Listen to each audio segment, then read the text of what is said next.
So today we will discuss about the Newton's laws of motion, in which we'll start with the very first law of motion. The law states that every object will continue to remain in the same state of rest or uniform motion in a straight line unless and until acted upon by an external unbalanced force.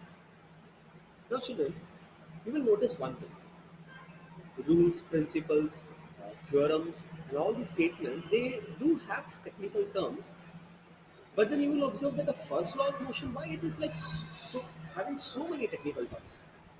Like it says, an object will continue to remain in the same state of rest, or it did not say motion. It said rest or uniform motion, and that too in a straight line.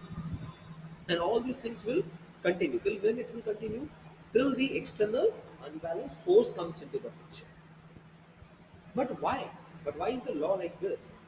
So the entire picture completely depends upon this external unbalanced force which comes and disturbs something which is at rest. Unbalanced force comes, then it starts to move. Something that is moving in a uniform speed, constant speed, unbalanced force comes and then the speed changes. An object that is moving in a straight line, unbalanced force comes, and then what happens? The direction of motion of the object changes. So it's no more in a straight line. Newton just wanted to make things clear that all the effects of forces that we have studied, that we have discussed, these are possible only with unbalanced forces. So when the law says that object is at rest, he just wants to make it very clear that an object at rest is actually under balanced forces.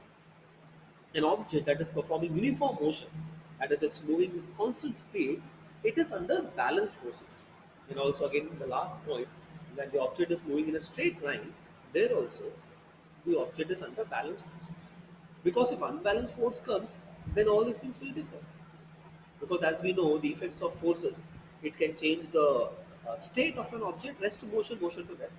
It can change the speed of a moving object. It can change the direction of the moving object.